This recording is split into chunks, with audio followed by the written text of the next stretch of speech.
You've landed on The Substance, a podcast aimed at being biblical, thoughtful, and human. Join us each week as we engage the culture without the culture war. I'm your host, Philip Marinello, here with my friends and co-hosts here, Trevor Aiken. Hey, how's it going? And Vincent Edwards. What's going on? And joining us today, special guest, the co-founder and current president of the AND campaign, a lawyer, book writer, co-author, and many other things, Justin Giboney. How's it going, guys? What's up? Going good. Welcome. Glad we're finally able to sit down with you here. Yeah, I feel like it's a long time coming. We've been talking about the AND campaign forever. It feels like we've been kind of talking around it too when we get guests like Show or when we had Alan Noble recently. But it's nice to have the Justin Giboney from the AND campaign on finally to talk about what you guys are doing, because we're fans of the work. Absolutely. Right on. Glad to be here. So I'll just kick us off here.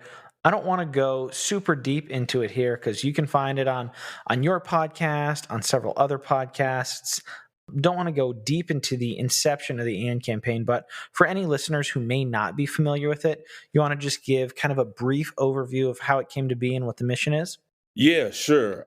So the AND campaign basically came, as you mentioned, I am a political strategist. And when I was in politics, I just started to get the feeling that there just was something that wasn't right, that both the directions, the two options that we had weren't really allowing Christians to be as faithful as we should be, or led us not to be as faithful as we should be. And so I really wanted to change that. Ended up meeting Sho Baraka and Angel Maldonado, and we created the AND campaign, really with the purpose of raising civic literacy, having better representation, but also helping Christians apply their values to the issues of the day in a better way.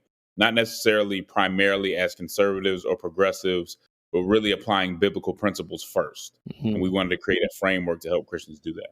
It's amazing. I love it. That's awesome. I'd love to hear a little bit more on the civic literacy, just from your vantage point and your experience, what you've seen over the years. Why is civic literacy so important? Well, we think Christians should be engaged in the civic process. And if you don't know how the process works, if you don't have a plan, if you don't know the history of the country and really the structure, it's hard to be effective in that space. And so we want to make sure that people understand how our government works and how representation works in this constitutional republic, and the best ways to engage and organize and so on. And so we think raising civic literacy really is a ministry that the church has needed for quite a bit, because we do see, politics, as I say all the time, touches every aspect of society. And so it gives us a robust opportunity to love our neighbor. And if we want to love our neighbor, we should do so impactfully and effectively. Amen. So, how do you feel like, and I know this might be painting with a broad brush, the folks you've talked to, you've given speeches and put on seminars and conferences all around the country. Where do you see people being formed as far as their civic understanding or lack thereof? Yeah, I think they're being formed a lot right now by social media. And so they'll have their favorite talking heads that they'll listen to. Some folks, it's talk radio. Some folks, usually a little bit older folks, it's cable news. But basically, we're being discipled and formed through kind of secular progressivism and conservatism, which in the AND campaign we teach is far from what the gospel demands of us. And we need to use a better framework, even if we lean one way or the other, or use it kind of as a point of reference. Oh, that's good. Talk to us a little bit too about the campaign and some of the things that you're aiming for. How long have you guys been around now? How many years have you been in operation? So we launched in earnest, I think, in 2016. That's a good time to launch. Yeah. It was God's timing. We had been putting in work for quite a bit. I initially came up with the general concept probably in 2012, but we launched in 2016, and it happened to be at a moment that there was a lot of division and polarization in the church, and we're just doing our best to help folks work through it. So in that time, about 5 years, in the grand scheme of things, probably pretty young for an organization of your type, but are there some early wins that kind of illustrate the kind of work that you feel is illustrative of what you're trying to do with the AND campaign? Any kind of early successes that you've been seeing that you'd like to celebrate? Yeah, I mean, there's been a lot of stuff. Last year, this time, maybe about a year and a half ago, I guess now, we were able to raise, $1.3 million for small churches who were struggling to get through the pandemic. Boom. We now Wow. have about 13 chapters in different cities all over the country, and we've really been able to engage a lot of Christians and Christian influencers with a message that I think inspires people, and that's our biggest thing. It's making sure that people hear and understand the framework. So some of the biggest wins for me are just to hear folks from different demographics tell us, you're saying exactly what I've been thinking, but just didn't have the language to articulate. And to me, that's really what it's all about for me. Well, I mean, that's one of the things that I loved. So I met you a month and a half or so ago here in Kansas City. At the launch of it, I was really encouraged to see, okay, like there are a lot of churches represented in Kansas City that both care very much about being faithful to the scriptures and honoring the commands and the character of God as put forth in the word, but also take very seriously like living in this world. Like we talk a lot on the show about like the theology of place. Like we're called to live holy. We're called to love our neighbors. We're called to be salt and light. And it was encouraging for me to see here at the inception of AND Campaign Kansas City, several churches be just represented, churches I wasn't even aware of. So it's exciting in the communities. I'm imagining in the other communities that have chapters, you're getting just to build that active Christian infrastructure in. Yeah, that's what we're looking to do. I mean, we have so many silos in our cities within the body that we really need to break down. And that's one of the things that I saw when we first started to establish the AND campaign, was that there were biblical churches right down the street from me that, I had never had a conversation with, didn't know who the pastor was. And so I think through our civic engagement, through addressing issues that Christians have cared about, we'll be able to reach bring a lot of churches together that normally wouldn't have a conversation. So breaking down those silos is another important aspect of what the AND campaign is trying to do. Yeah, that's really good because, you see, if the church is fragmented, it makes it harder in the way our system works, right, to kind of form a coalition to be able to get stuff together. What's interesting is in theory, like there have been Christian political coalitions before and exist. You know what I mean? Sure. How do you kind of define yourself in relation to that? Like, is AND campaign just that, but more trying to be balanced and bipartisan, or what would you say? I mean, you think about the different Christian coalitions out there and the advocacy groups, and the groups that I'm talking about. Like, how does AND campaign kind of different and sets itself apart from that? Yeah, I mean, I think we see ourselves as kind of the heirs of the civil rights movement to a certain extent. And so we do take from that spirit and from that, those methods of organizing and engaging.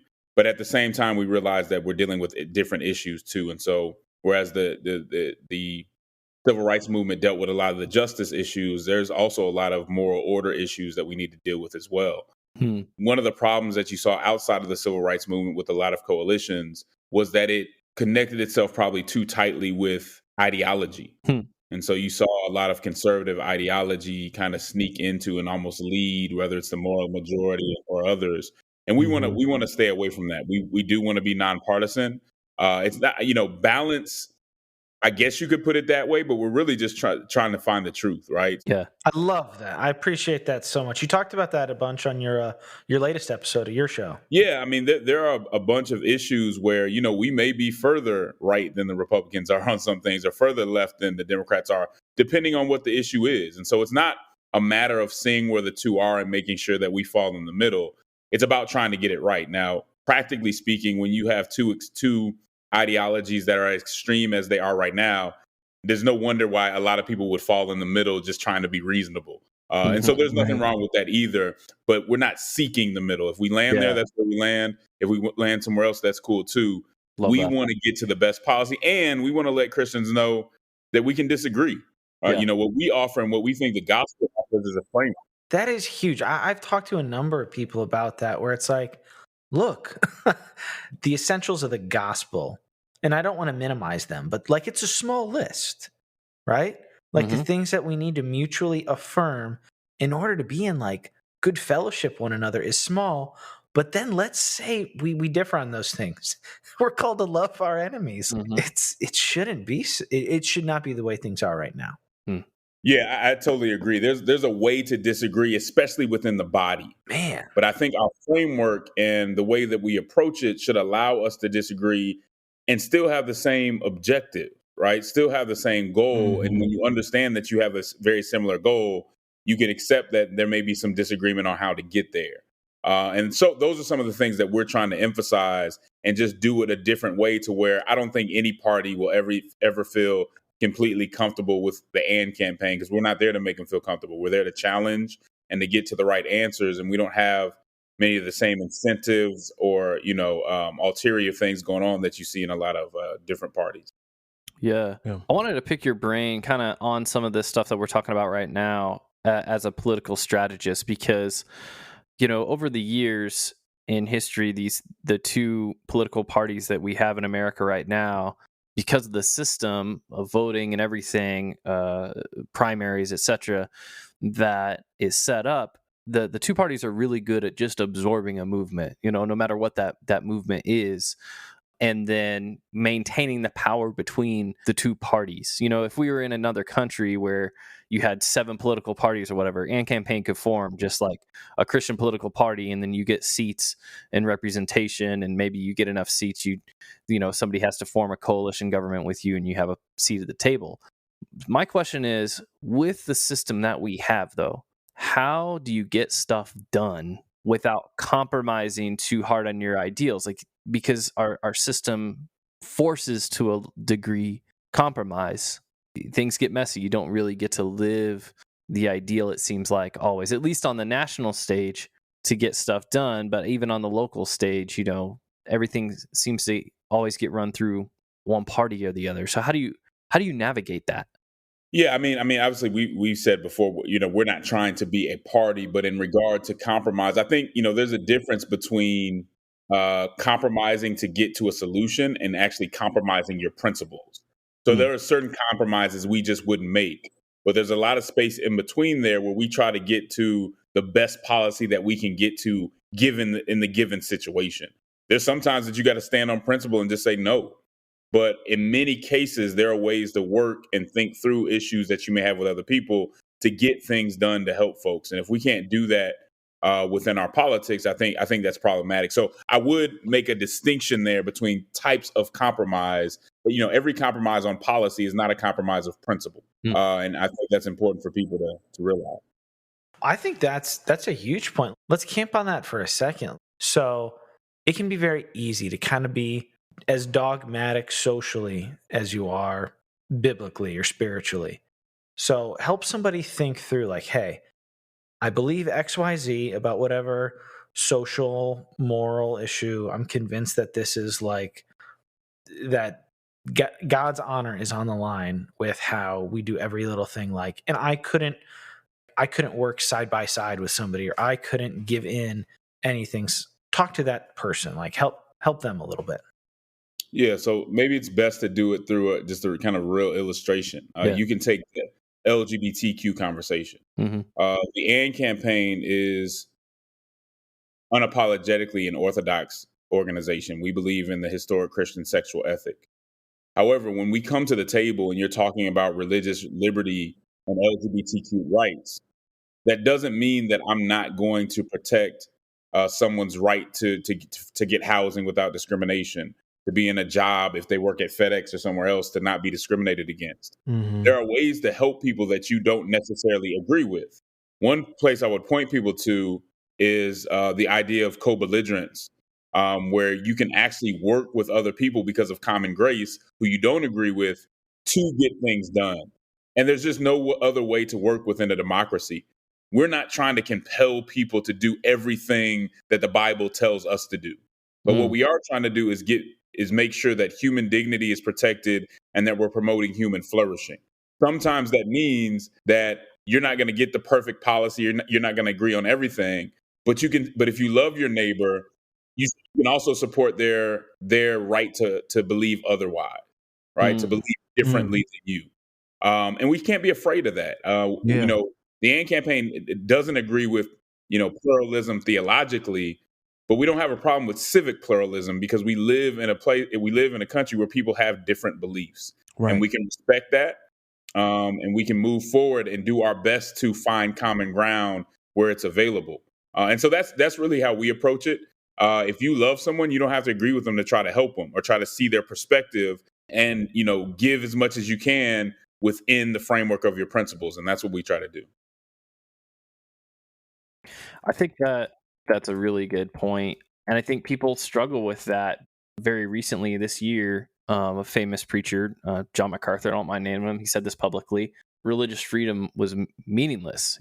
So there's Christians that struggle with that tension that you talked about, like that division between what's theologically true, right? So where you talked about, like, theologically, we're not just chill with pluralism. This is not like all roads lead to heaven.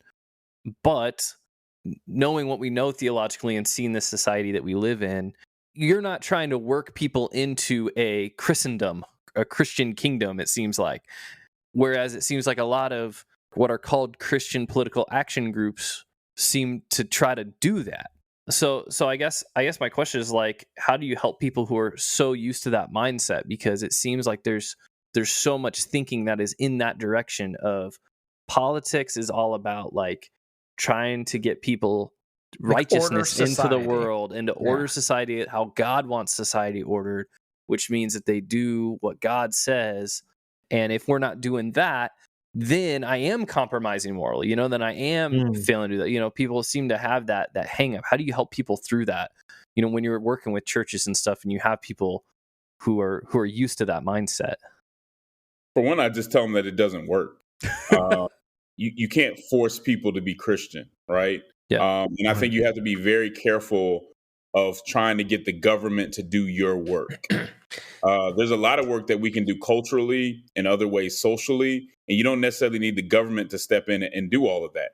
Now, when it comes to things that directly impact human dignity, life or death issues, whether people eat, what prison sentences look like, yes, we should use our values and we should try to make sure that people are treated with human dignity. But at the same time, Christianity can't be compelled. Like, I can't force you to really love God. That's something we have to do through our evangelism and be very careful of trying to do that through the government. Because keep in mind that if we can do that through the government, that if somebody else were in the control, they could try to force that upon us through the government as well. And so I think it's best that we do that work through other means. Well, and if we're theologically orthodox, we know that. We know that it is the Holy Spirit that opens eyes and changes hearts and, like, brings spiritual life to, like, the spiritually dead. Like, we know that. But then through various historical structures and systems, like, it can be easy to kind of unthoughtfully just kind of assume that position.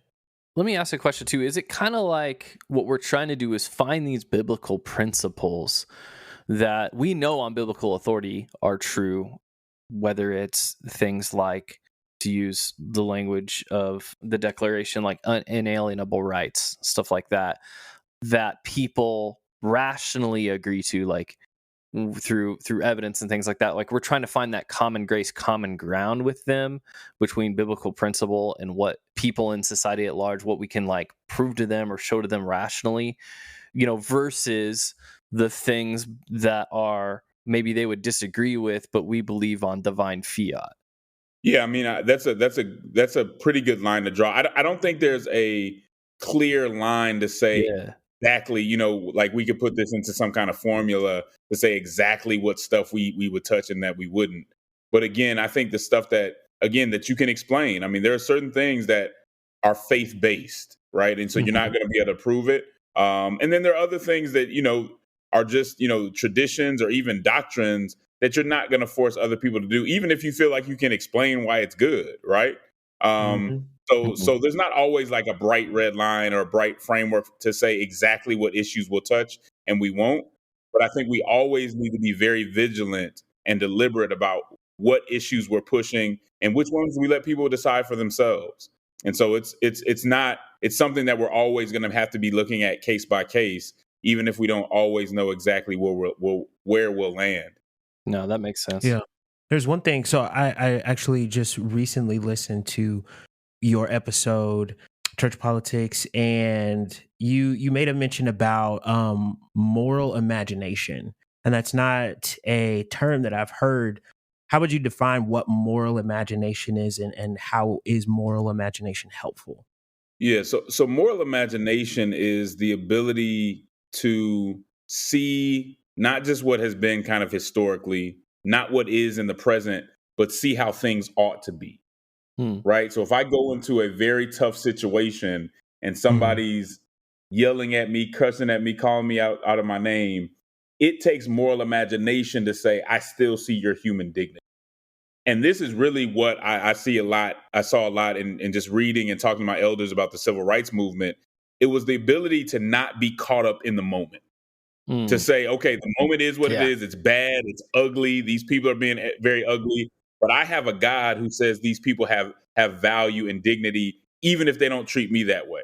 And so moral imagination allows you to take yourself out of that, look at God's promises, look at what faith demands that you do, and reach for a better way to go about things and not just a way to survive or a way to get back at your enemy.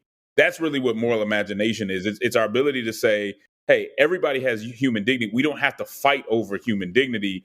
I can treat you well even when you don't treat me well. Moral imagination allows us to understand that there are harsh lessons that we have to learn, but sometimes there's blessings within those lessons. If we're caught up in the moment, or we're just caught up in what has happened before that moment, we may not see what God could have in store for us. And so I think in the public square, moral imagination allows us to seek a better way of doing things, even if that way hasn't been, illustrated, or we haven't seen it in our lifetime. We have to believe there's a better way and seek that better way. But you can't do that unless you see something outside of what's in our face today.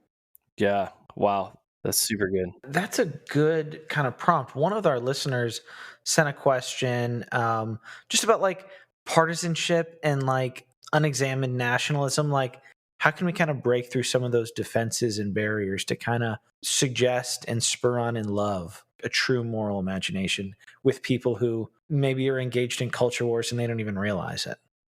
Yeah, I think you have to demonstrate it yourself. One of the ways that you can do that is when you go into a conversation with somebody who you may disagree with, or someone that has very strong opinions, not automatically trying to prove them wrong, not automatically putting your defenses up and trying to make sure that you look like you know everything and that they know nothing. A better way to go about it and to diffuse the situation is by affirming what you can and what they're saying. Right? If there's anything that you can affirm and say, you know what, your side actually, your point of view actually gets that a lot better than mine does. What that tells them is, oh, okay, this person isn't trying to just go, tit for tat with me and They're lead not with just the trying most. to beat me. Right. They're actually listening to what I have to say and trying to find a solution and willing to admit when they're wrong. And that's one of the biggest problems that we have in the American discourse, especially when you think about ideological polarization, is everyone has become so dishonest because no one wants to admit when they're wrong, even when it's clearly obvious to everybody else. We still hold on to that. And so we don't have any credibility among each other. And I think we have to build that credibility through relationship and through that type of humility. And really, that's Christian, right? That humility is necessary for Christians, but we are very prideful people when it comes to our ideological tribes and partisanship. Yeah, I think we like to think that we've got it figured out, and even when people switch camps, I mean, you see folks, on a different tack, you see folks who like even leave the faith and then, within 12 months are writing seminars on like being an ex-evangelical or something like that. You know what I mean? Like just everybody wants to be an expert overnight on stuff, and working through the process and being willing to be wrong is challenging. I kind of wanted to grab onto this idea of moral imagination as well, and maybe like apply it here in this conversation and hear your thoughts on a few issues. I've got a big doozy of one, but I think I'm going to save that one to second and start with maybe an easier one first, which is kind of a conversation we had with a previous guest, Alan Noble, about the dignity of work. So the question fundamentally is, what would the moral imagination imagine for a real worker's like dignity in the United States? We were talking about, hey, the grocery store worker is just as dignified a job, but then the reality is that person isn't going to get paid a living wage. So do you really want your friend working it? And how can it be dignified if it's not compensated accordingly? Things like that. So how would you apply a moral imagination to dignity of work in our situation now? Yeah, that's a good question. I think it could start maybe even with a CEO, right? A CEO that's not taking a salary that's 200 times more than most of the people that work for them. Mm, Someone who sets the standard to say, "Hey, I'm gonna demand good work from you, but I'm also gonna do what I can to make sure that this work has dignity, that has meaning. That there's paid family leave and things of that nature." One of the things that Alan Noble talks about very well in his book is the idol of efficiency. I don't know if he calls it an idol, but I think that's basically what it mm, is. That efficiency is everything, and I think mm, when we Mhm. think about the American market in general, mm, efficiency has really dehumanized people, especially the workers that are on the lower end of the pay scale. mm. For They've been, sure. the burden of all this stuff has been placed on them. Yeah, Hey, we need products done cheaper. Let's just send it overseas. And that yeah, has, in a lot of ways, ruined and really hurt the working class in so many ways. When you look at these cities like Detroit the list goes on and on and on, of folks just saying, hey, it's easier for me to outsource. It's easier for me not to deal with it. I need to make this dollar efficiently right now. I think a CEO with moral imagination would say, no, I want this to have meaning. I want people to be able to work and be proud of their work. If that means I have to take a pay cut, if that means I need to take a different stance and create a different culture within this corporation, that's what I'm willing to do. Easier said than done when you have shareholders that you'll have to yeah. sell moral imagination to them too. Well, yeah, At some point, people have to have integrity and do things for the Mhm. right reason, and really have a long view of what's going on. Moral imagination actually is very practical, because Hmm. at the end of the day, when you make an idol out of efficiency, when you do all the things that have hollowed out really our middle class and other folks, it actually wasn't a good move. It was just good in the moment. mm, And again, moral imaginations helps you see outside that moment that somebody say, well, hey, if we outsource all this stuff and send everything overseas, how are we, and we're not manufacturing anything, won't that hurt us in the end? Won't that strengthen China and other folks who we think we can't trust? So it's actually a practical aspect to it as well, but it helps you see past the moment. And I just don't think people are seeing past the moment with these these quick fixes and getting the most money that we can out of people and out of the market that we can at the moment. Mhm. I think that brings up an interesting point, though, talking about the integrity part, because at some level, should we as a society just leave it to one company's moral integrity to make these things happen? Also, knowing that they are facing strong incentive because of competition in the market, like you mentioned, to not do that. Like if Yeah, everybody else they are is taking the incentivized to shortcuts. not acknowledge and promote dignity and And flourishing. so, at what point is it really the government's responsibility to step in to say, hey, this corporate power that the whole market has kind of distributed out in this, not to say immorality in a strong sense, but yeah, we've treated people wrongly. And as the protector of these citizens, as the government's supposed to be in a sense, like we're not going to let you treat folks like that. The private versus government responsibility. Can you talk a little bit about how you think through those things, like when you're making policy decisions, because I feel like that's where a lot of this stuff does break down too. You might come up with a policy decision, but especially where I'm living now, people are very wary on that. If they want to see private responsibility first before government law. They think everything government does is overreach. Yeah, I think the government has a role to play. I think the government should disincentivize practices that, in the long run, are going to hollow out the country. Are going to make the country, destabilize the country. Maybe that's the best way to put it. And I think it has been destabilized to some extent from some of the moves that have been made based off that immediate idea of efficiency. So yeah, the government has a role to play. There are regulations that can be put in place to protect people. Mhm. The idea that we could just have this open market where everybody is just going to be forced to do the right thing because the incentives will just show up through this invisible hand. I think it's time to start questioning that. Now, I believe in capitalism. I think there's a value to the innovation of capitalism. So I'm not suggesting anything else. Smartly regulated capitalism is good. Yeah. Open capitalism, where you just allow the folks at the top to do whatever they want, and hopefully they have a little bit of benevolence at some time or another, is just not the way to go about it. Yeah. So maybe not the extreme libertarianism that we've been seeing from the right. Exactly. Government has a role to play, a serious role to play, but also you are going to have people who want to do it the right way. I mean, you don't want government to be too heavy-handed, because I don't think that works either.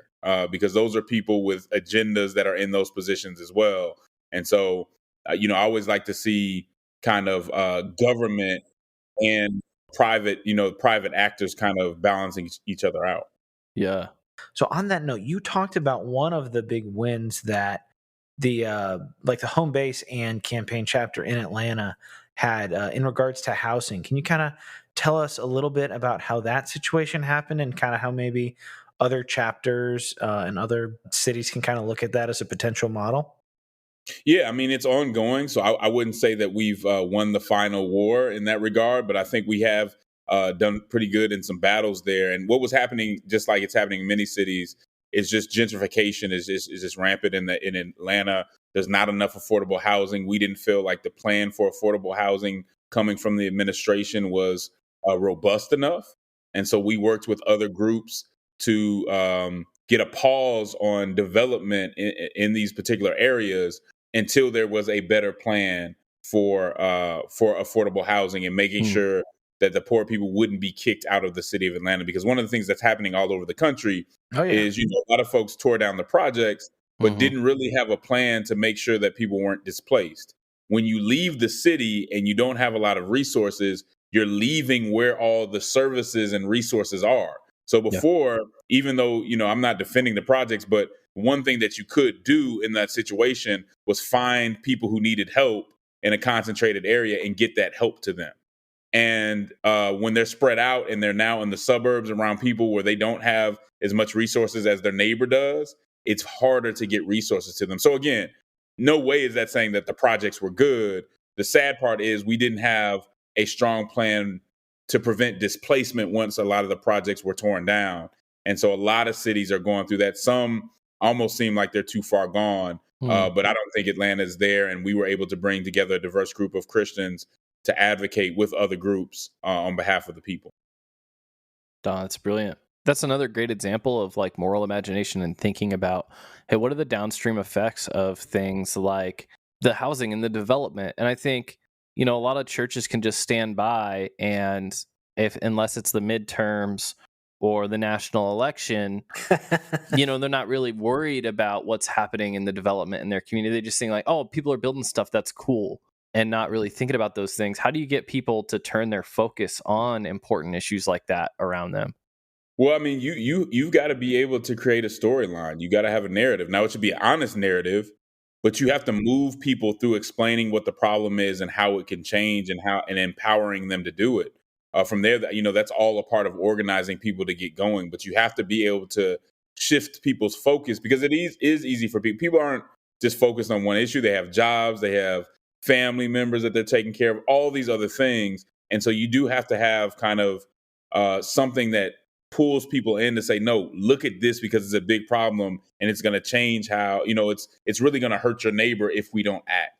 And I think to some extent, again, with other folks, we were able to turn people's attention towards that issue. And we're going to have to continue to do it, because it's something that it's a continuing battle. But Justin, the church's role is just to preach the gospel. So why are we going to take a Sunday off of preaching or whatever else to turn to craft this story? How's this going to happen? Well, I would suggest that you don't take a Sunday off. I think being in church and being prayerful about it is very important. So I wouldn't not have service, but I would try to find some time and work within institutions to make sure that we're taking care of the widow, the immigrant, and so on. Because the Bible, in so many ways, over and over, tells us that we're supposed to do. I don't know how you get through the prophets and not understand that God cares about how the poor are treated. God cares about making sure that we have impartial judges and things of that nature. We're here. He does that work through us. And so, yes, first and foremost, the first thing we're supposed to do is spread the gospel. I completely believe that. But there's fruit within that. And when we do for our neighbor, it's indicative of what's written on our heart, even if that's not what saves us. That work, and having God in our hearts compels us to love our neighbor through that kind of self-sacrificial action. So one of the things you just said got me thinking. I was thinking about asking you, I mean, I'll just confess it's something that I often think of much after the fact. How do we view prayer, and how should we prioritize prayer in the role of social justice, economic justice, racial justice, things like that? Yeah, I would be afraid of where I would end up in trying to do this kind of work without the guidance of the Holy Spirit, without prayer. It is so easy to get sidetracked, to lose sight of what your initial objective was, if you don't have that prayer life, and if you aren't making sure that you're being guided in the right direction. That's something that we cannot let go of, because at the end of the day, a lot of what we do, it's not going to end all suffering, right? But it can help people, or it can hurt people. And one of the things that I tell people, and why I think prayer is important, and kind of this dependence on the Holy Spirit, is some of the causes that we see throughout history that ended up really bad and really negative and really hurting people were initially good causes. A lot of times this was people trying to do the right thing, but they chose the dark arts instead of going the right way. I think you can look at a lot of different folks and see that there's always the decision you have to make, and it seems to be more effective to choose the dark arts, to choose to do it the wrong way. And you'll make that decision, I think, without prayer. But you got to decide, if I'm going to do this, win, lose, or draw, I'm going to do it righteously. And you can't do that without prayer and the strength and protection that prayer gives you. Because I can tell you, I mean, what we're trying to do and the stances that the AND campaign takes, there's a lot of arrows flying at us, and we wouldn't have made it this far if it wasn't for the protection that we've received from God. Yeah. I wanted to chime in about that because, as you look at how important prayer is, the lack of it, as well as the lack of moral imagination, really leads to the dogmatic almost necessity, at least in this current culture, of the culture war. And I know you recently talked about that in your podcast, and you hit on something that was super interesting that I wanted to ask about and kind of flesh out here, because you were basically making a pretty great case as to like how culture war as a term started, how it kind of got shaped and changed, and then how it's being used and manipulated in a lot of ways, the term itself as well as the actions within it. So you came to the resolve of not choosing a side in the culture war. What wisdom would you share of not choosing a side in the culture war? Yeah, so I want to be very clear, and this is where I think people get it wrong. If there's any criticism of the AND campaign, it's this, and I think the folks that are bringing that criticism are missing the point. Not choosing a side in the culture war is not the same thing as not choosing to do right. Facts. Or trying to avoid any kind of critique because you don't take a position at all. We're not saying don't take a position. We're saying don't take a position based on the culture war framework. The reason that we shouldn't take a position based on the culture war framework is because the culture war framework always leaves out something very important to the gospel. Yes. So if I go about the social justice conversation and I go about it through a culture war perspective, well, I got to throw out the Christian sexual ethic. I got to throw out the sanctity of life, right? That's too much of a compromise for Christian. If I go about the LGBTQ conversation and I take the culture war conservative side of that, then I've got to leave out compassion and making sure people don't get discriminated against in other ways. I've got to leave out making sure people don't necessarily get bullied. Are we looking at how people have suffered and how the church has not always treated people with dignity? Right? How the church has hurt people who are struggling with same-sex attraction. I'm not willing to continue hurting people in that way because I need to choose a side in the culture war. And so that's our biggest thing. We're not telling people don't take a position and take it loudly and aggressively sometimes. Don't take a position within those two frameworks because you'll end up in a place that is not biblical, it's not faithful, and you'll be hurting your neighbor because it's going to leave out something very important. Man, I mean, just take that entire segment. Wonderful question, Vince, and put that as the explainer on why we say we're engaging the culture without the culture war right there, because that put that on repeat. Yeah, that is exactly it right there. That's the aim. No, that's an awesome explanation. All right, I want to get to my second kind of workshop of this moral imagination thing. And I think you mentioned it there. It's kind of a culmination of a number of factors we've talked about in this episode. And that is, how do we morally imagine a world regarding a woman's rights, contraception, abortion, an unborn baby's right to life in this framework? And what would we want to see happen? I mean, in that light, I'll probably have a billion follow-up questions on this, but just go ahead and get started on how does the moral imagination framework apply to the issue of abortion in America specifically? Yeah, sure. So one of the problems, and abortion fits within this issue, as I said earlier, I'm an attorney. I can ask you guys a question with two wrong answers. I think what's happened in our society is we're being asked questions with two wrong answers. True. And I think abortion fits within that. So we're asked, do you support women or do you support the unborn child? And I would say it's a dumb dichotomy. Right. I would say that's a false dilemma, right? Yeah. But what Christians have to do in these instances is, again, not take the culture war perspective, but use moral imagination to go beyond those two options. Yes. And say, you know what? I care about both. So yes, I want to protect the baby in the womb, but I also want to look at the maternal mortality rate in Georgia, Mississippi, Alabama, and these places, and see how I can impact that as well. I also want to look at why women who are very well-intentioned, think that abortion is the best thing for them. Is it a lack of resources? Where can I be helpful in that regard? And again, I'm sorry, the government has a place in both sides of that conversation. For sure. So moral imagination forces us to reframe the question in much the same way that Jesus reframed bad questions, right? Yeah. We have to be willing to do that. And I think taking a side in that culture war perspective where you choose what's in front of you is laziness. We're not taking the time. We're being too lazy and not taking the time to have the moral imagination, think it through and say there's a better way to get at this that's more faithful. And I think we have to just be determined to do that in a different way. So along those lines then, is the fight kind of a culture war kind of fight that's been going on to overturn Roe the right work? Or should we be after something else and maybe a compromise solution, but something that would be more that would protect the child and the mother in ways? I think Christians can land on different positions on that. I think we need to be very clear on what we think about the right to life and the sanctity of life. For sure. But I think there's different ways to go about it.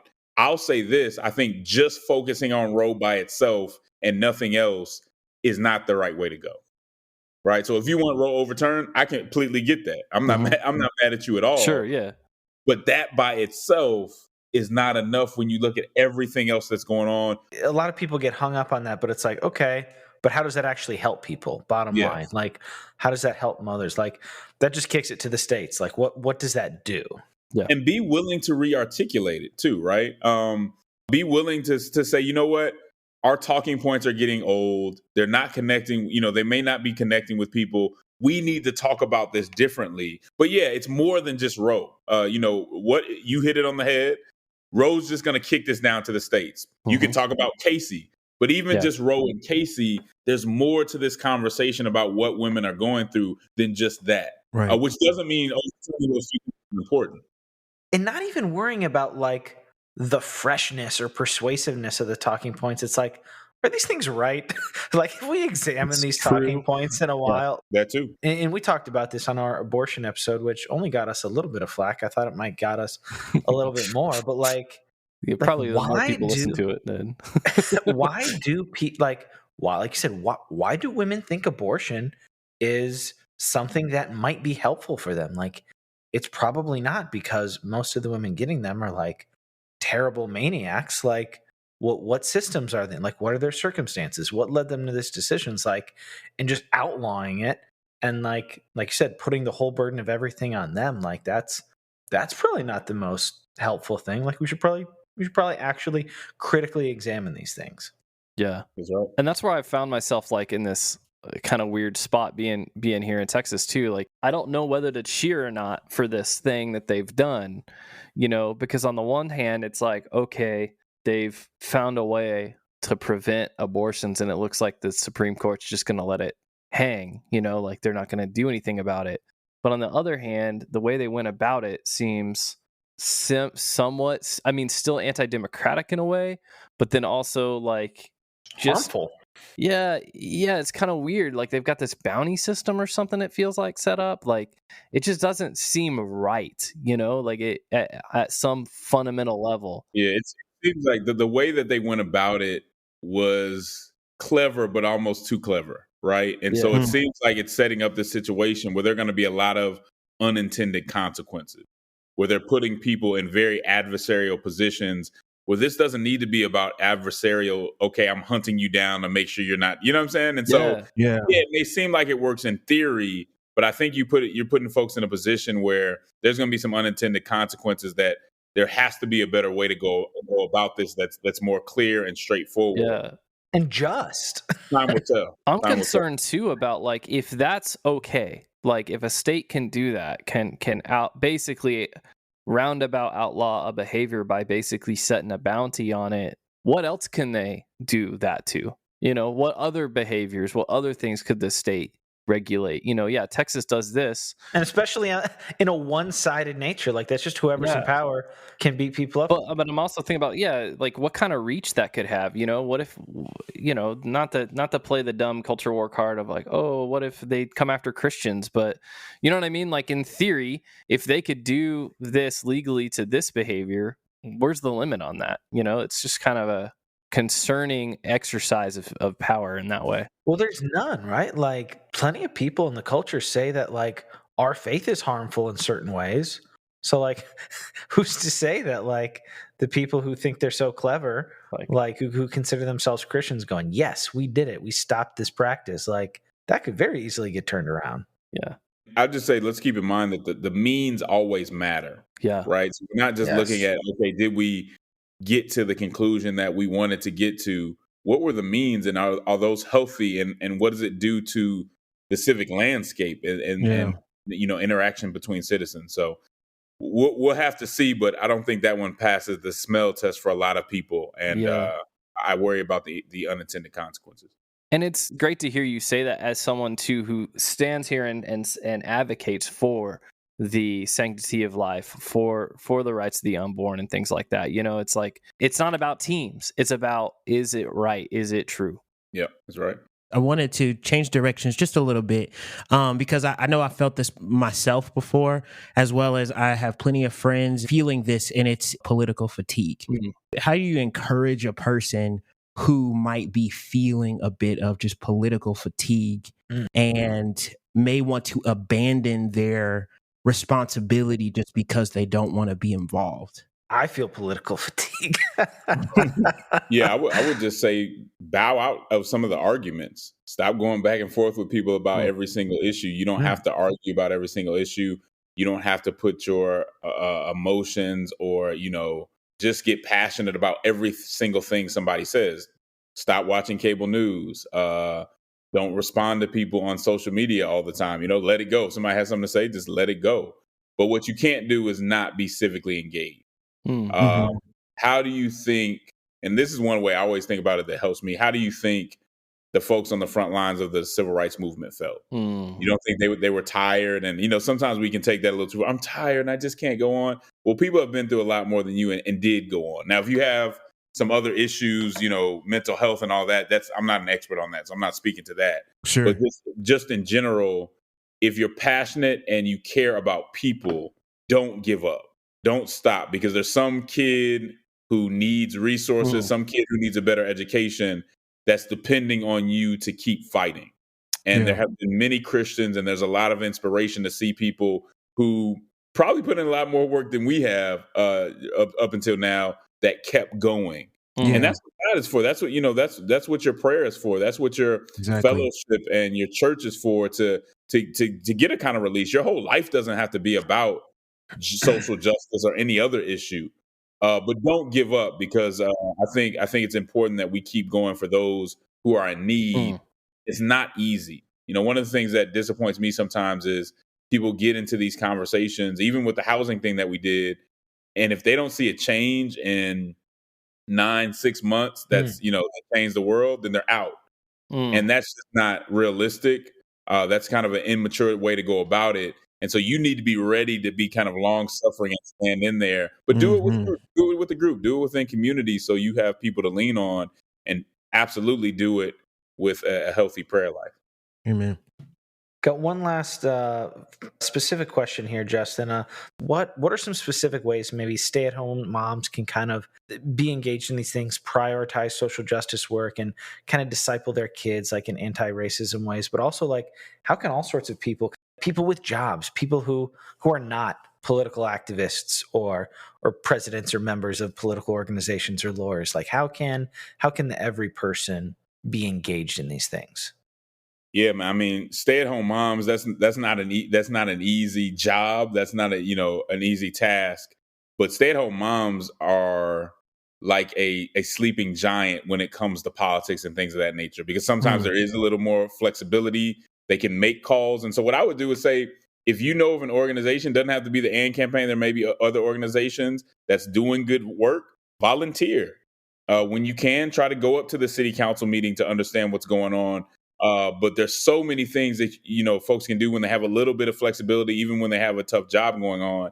And stay-at-home moms, man, I mean, those that can be a very powerful group once they put their minds together and they're able to volunteer and they're able to lead. I mean, there may be stay-at-home moms, and I want to just act like they have to take you may take time to kind of get into where you want to be, but you may be able to organize other moms or organize people and create your own organizations. I think you have opportunities to not just represent your kids, but represent other people's kids when it comes to education and the school board and things of that nature. Those are some of the things that you can do, but I always recommend trying to do it within institutions, because the way our system works, it's just very hard for somebody to do something by themselves. Right. We're to work together, especially as believers. And so I say join an organization, volunteer. If you want to take it slow as you figure out what's going on. But there's a lot of work you can get done if you're committed over a long period of time. Fantastic.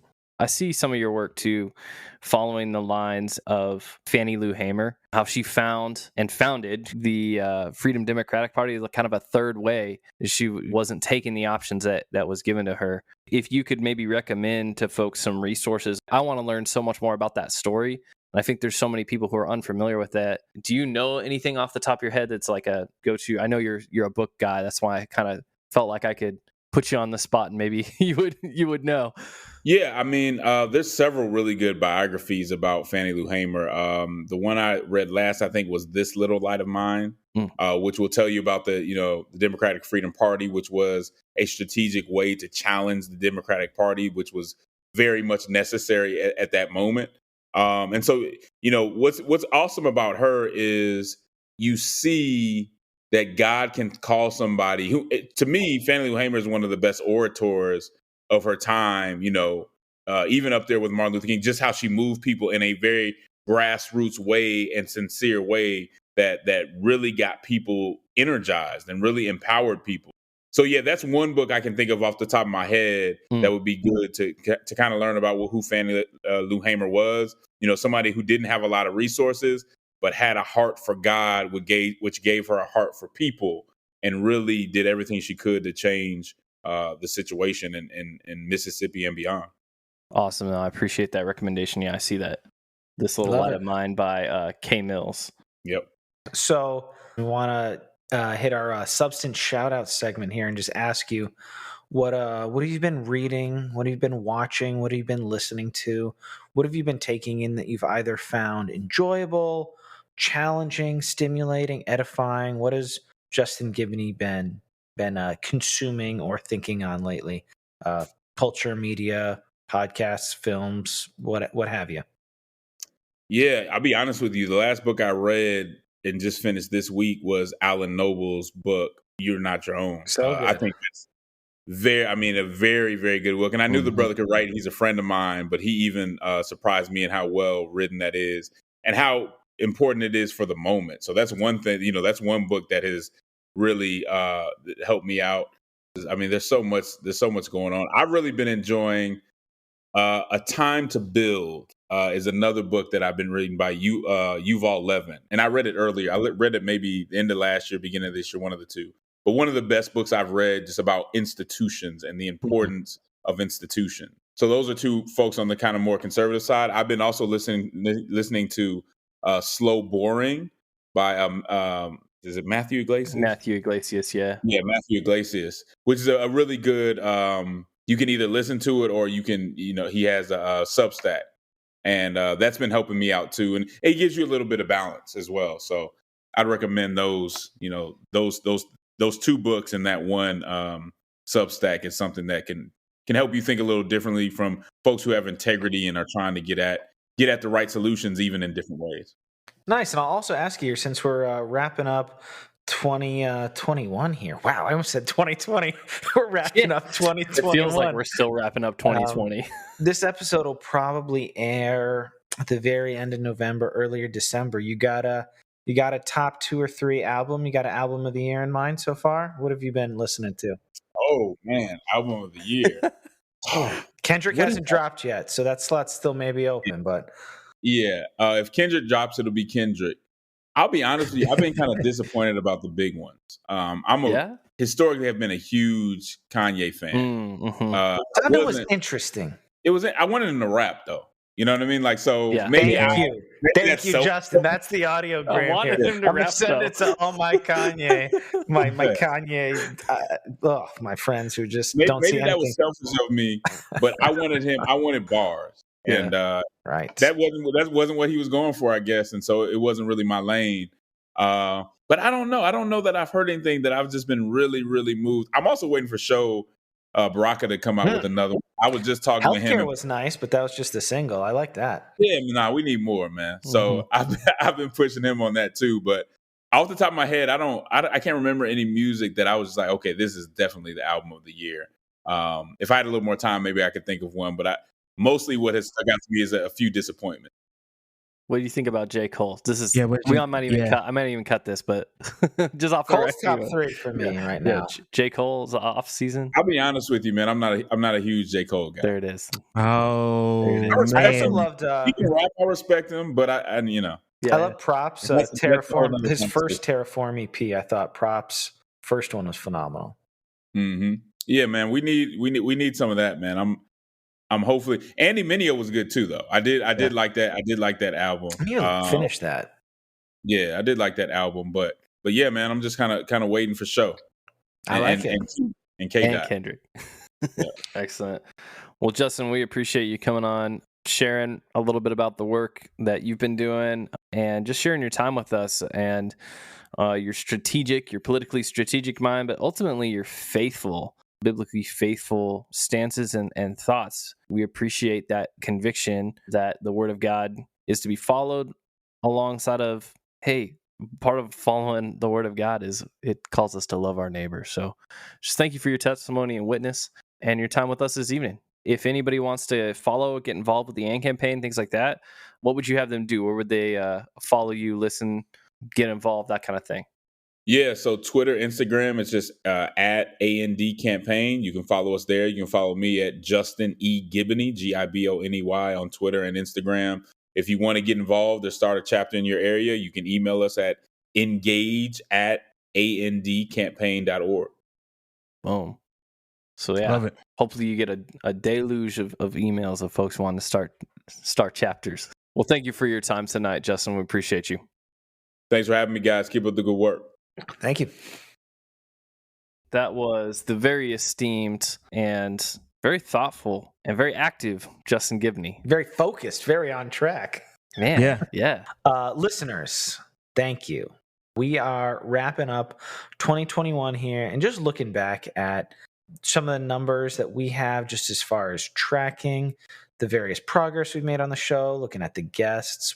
Shout out to Haley, one of our listeners, tracking all of our shout outs. We're getting a lot of data here and just kind of looking back and seeing what God has been able to do through the substance has been very exciting. We particularly appreciate everybody who's joined in as a supporter of the show on Anchor at either $5 or $10 a month. You guys are super encouraging to us. So we're rounding out the 21 and 21 campaign here. If anybody is interested and able to join at $5 or $10 a month, you can do that, like we said, in the Anchor link below, or to just give little tips here and there, throw a little bit in our tip jar, say, hey, thanks for putting out a free high quality show every week. I really appreciate it. You can do that at Cash App at $TheSubstancePod, and we thank you. Visit us at thesubstancepod.com. There we are going to have our episodes. We're going to have our bios. Go check us out, get to know us a little bit. Hey, we got some nice photos up there. Yeah, we got our bios all exactly. nice and sleek. Check it out. Go ahead and check it out now. There's a comment section. You can leave comments and stuff. Yeah, definitely leave a comment under this episode or any episode that you listen to on the website. In the upper right-hand corner of the site, you can also follow us on Instagram, Facebook, and Twitter. If we have any guests, any giveaways, anything that's coming down the pipeline, you'll definitely want to be following us for those updates. So visit us at thesubstancepod.com. Substancepod.com. And if you have a specific question for Justin, throw it in there and maybe we'll let him know and maybe get him to personally jump in there and answer some of your questions. Hitting up thesubstancepod.com is the main way. We would love to see people engage. There's a form there you can fill out that will direct to our email, which is thesubstancepod@gmail.com. The only thing really outside the website that is a good thing to do as a means of engagement is our phone line. And that is the number. You can click that on our mobile website. Is that, yeah, boom. So even there, thesubstancepod.com is your one-stop shop for everything. But if you're listening on your phone right now and just want to dial us up and leave some thoughts, it was cool to hear Justin talking about a lot of these things and honestly, like, just resonating so much with a lot of what we were doing, given the best explanation that I can think of for why we engage the culture without the culture war. So great. Do you have any thoughts on that you would love to talk about or resonate with or share your own thoughts of? That is 913-703-3883. Give us a ring there. And if you leave us some thoughtful comments that we want to play, might even end up on the show. So check us out at thesubstancepod.com. Come hang around, talk with the folks that are there, and we will see you next time on The Substance. Peace.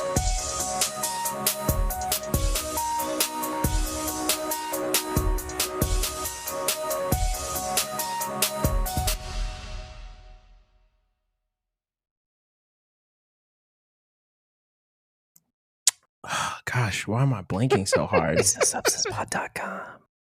The Substance Pod. Did I say that? Yeah. Okay, sweet. I'm going to start over. Say it a whole bunch till people go there a lot.